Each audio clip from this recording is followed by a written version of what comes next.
I found something in the store. Okay. What did you find? That's what I'm trying to figure out.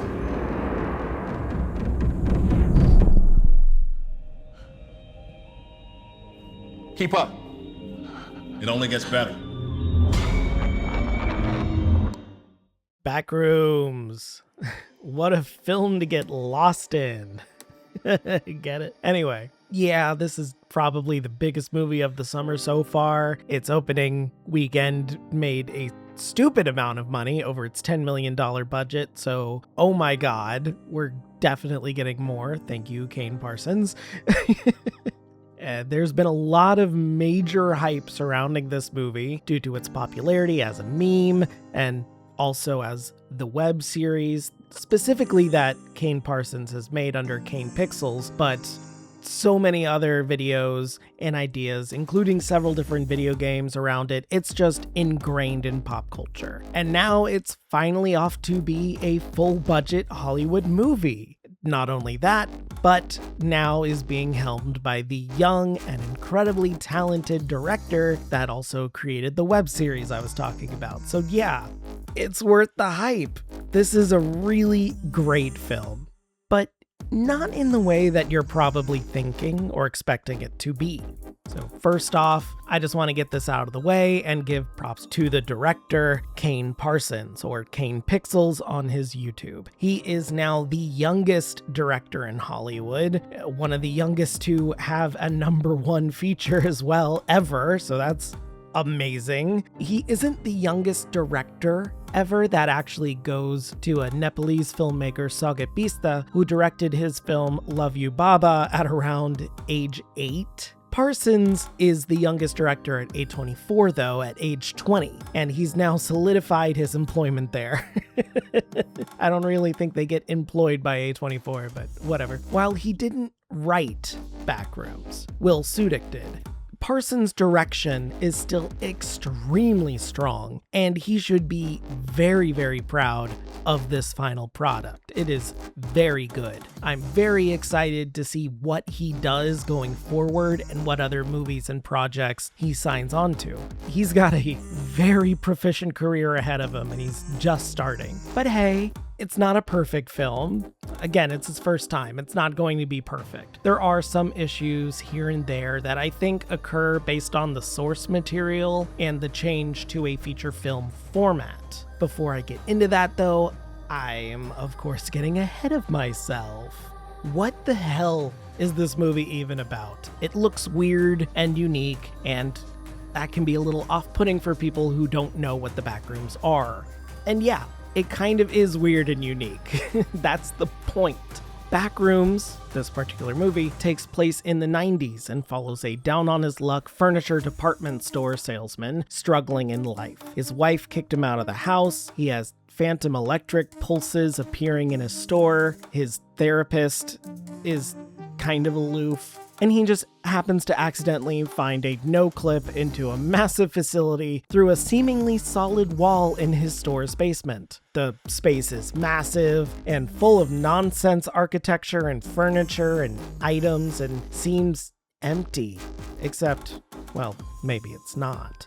I know this isn't supposed to be your run-of-the-mill horror film. This is a liminal horror where the uncanniness and the not right nature of things is meant to be unsettling and bizarre enough to bring about a frightening feeling to the viewers or those exploring the space. There can be danger, of course, but the sense of unease combined with the fear of the unknown and maybe a giant monster stalking about unseen is more than enough to rustle the jimmies for a lot of people. I'm not going to say it really affects me all that much. I really didn't get particularly creeped out until the ending where I'm just like, okay, this isn't right. But everything else can definitely trigger that if you're particularly sensitive to it.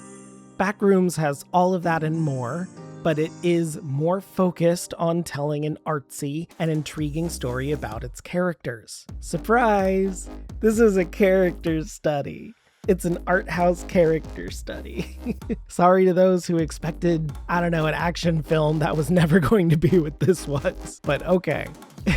It's still pretty fun and in-depth too. It centers mostly on themes of self-destruction, reflection, the habits we find ourselves in, and the various loops and spirals that those can create. The backrooms themselves are used as a mirror, quote-unquote remembering locations and items wrong as a metaphor for degradation. I've heard some people try and say that it's a metaphor for, say, Alzheimer's, but I don't agree. But there are a lot of different examples and a lot of different ideas that can be brought about through here. I love the different interpretations here.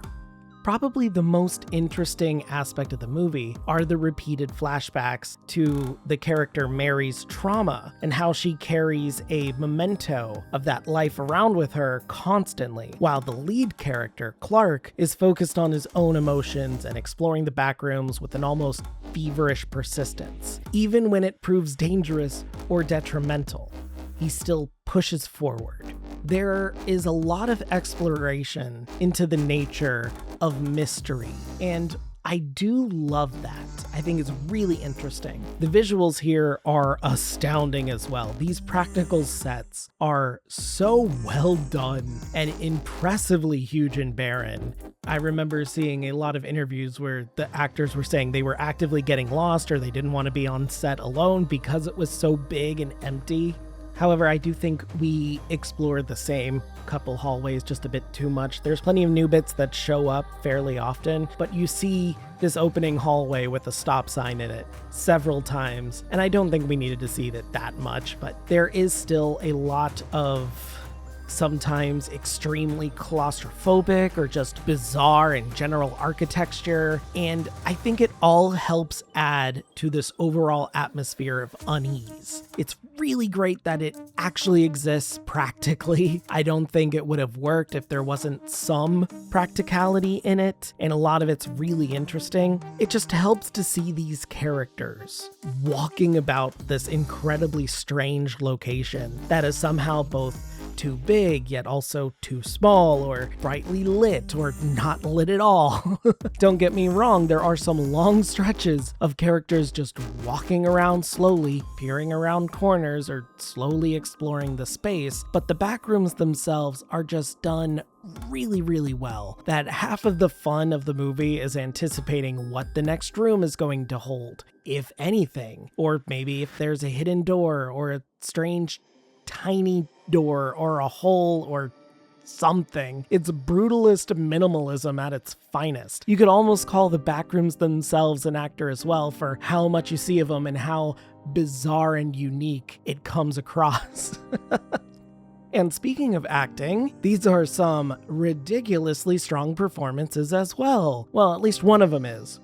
I apologize if I get this name wrong, but Chiwetel Ejiofor as Clark puts in a stellar and at times extremely difficult performance. Clark's anger at several moments in the movie is so palpable and raw, and his character is just so much fun to break down and piece together as he gets excited about, scared of, and freaked out by the backrooms and what it holds inside of it. His history is interesting, his frustration is real, and goddamn does he have some really good expressions here and there. It's really, really cool, and he deserves the recognition for it. The only issue I had with him, I think, is due to the writing, because it feels like his character kind of spirals a little too quickly. He goes just a little bit too far, too fast. Granted, the movie doesn't really explain time all that well, so maybe you could say like, oh, he spent way more down here than we thought he did.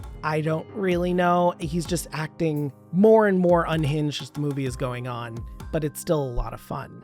Our second lead, though, is Clark's therapist, named Mary, played by Renate Reinsve, whose character is very, very different to Clark's. Mary is meant to be a foil to him.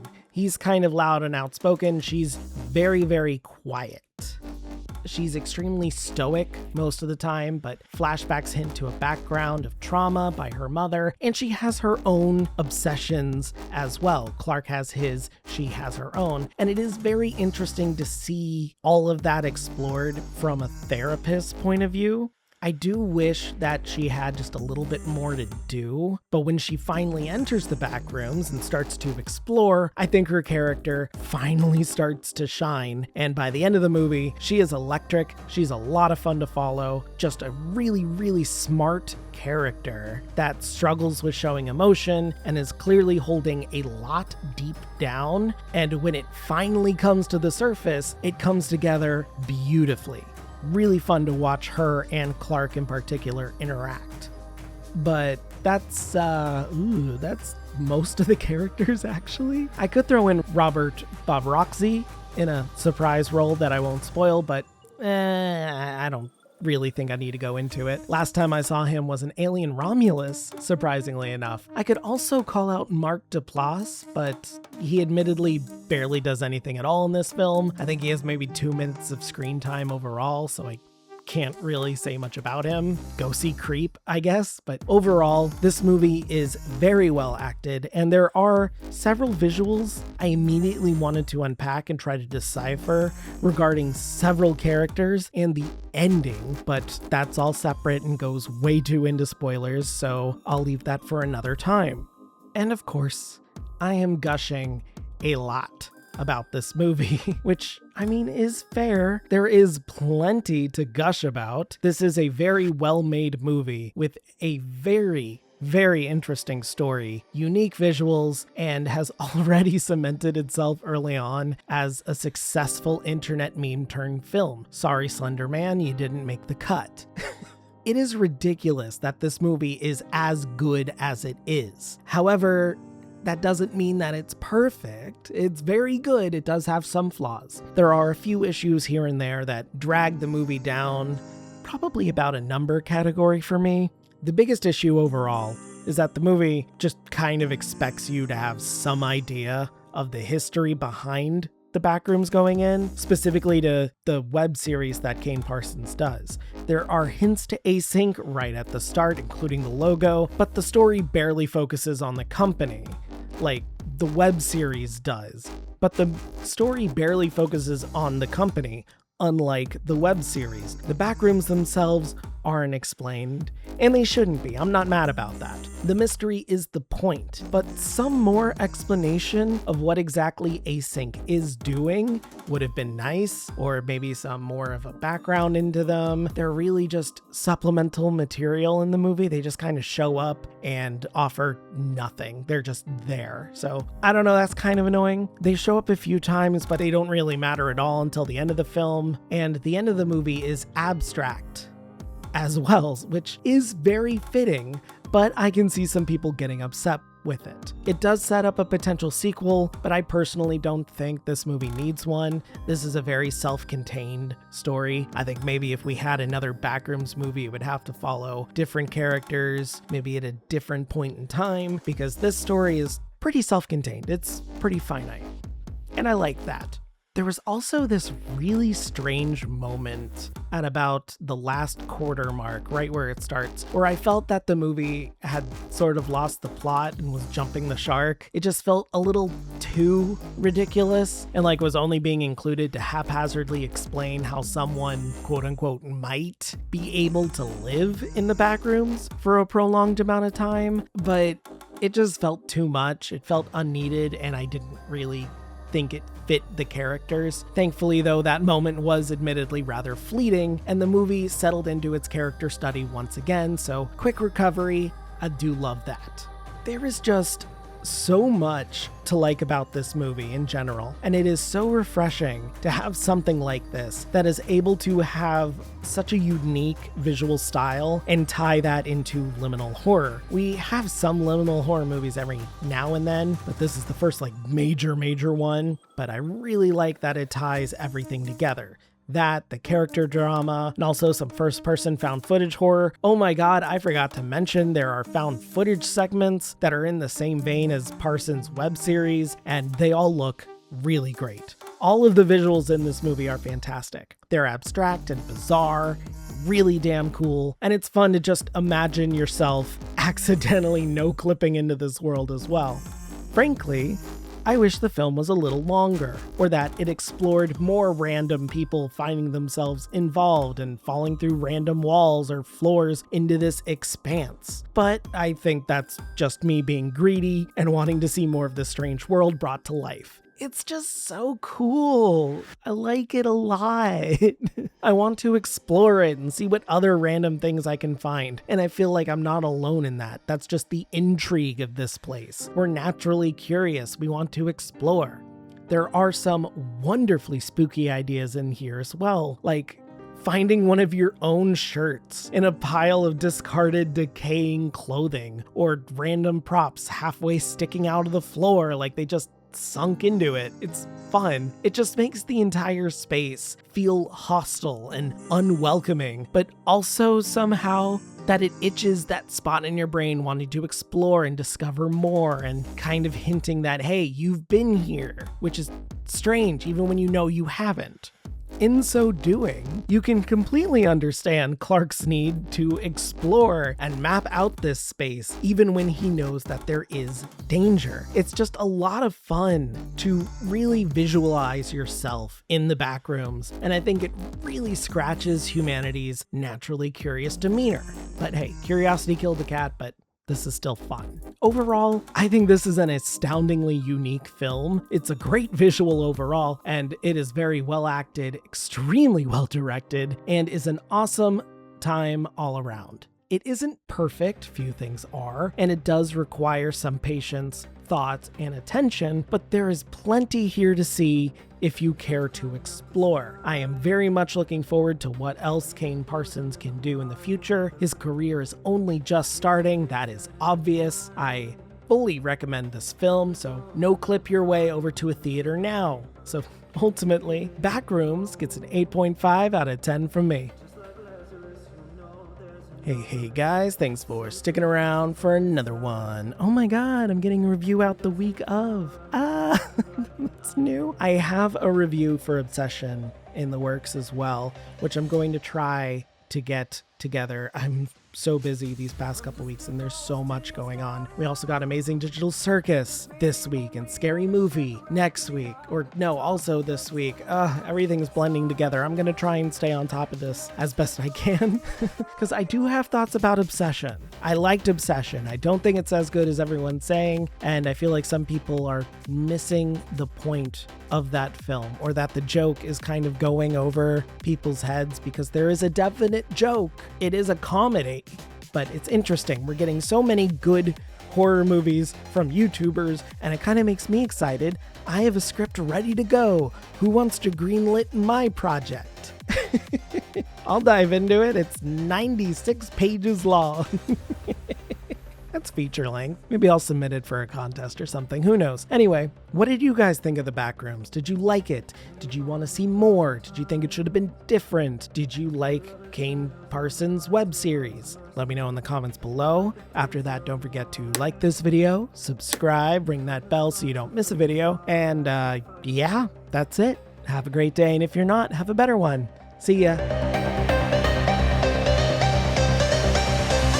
I'm just a ghost in your stereo, the fading memory of a shipwreck in the undertow. You're just a lost song.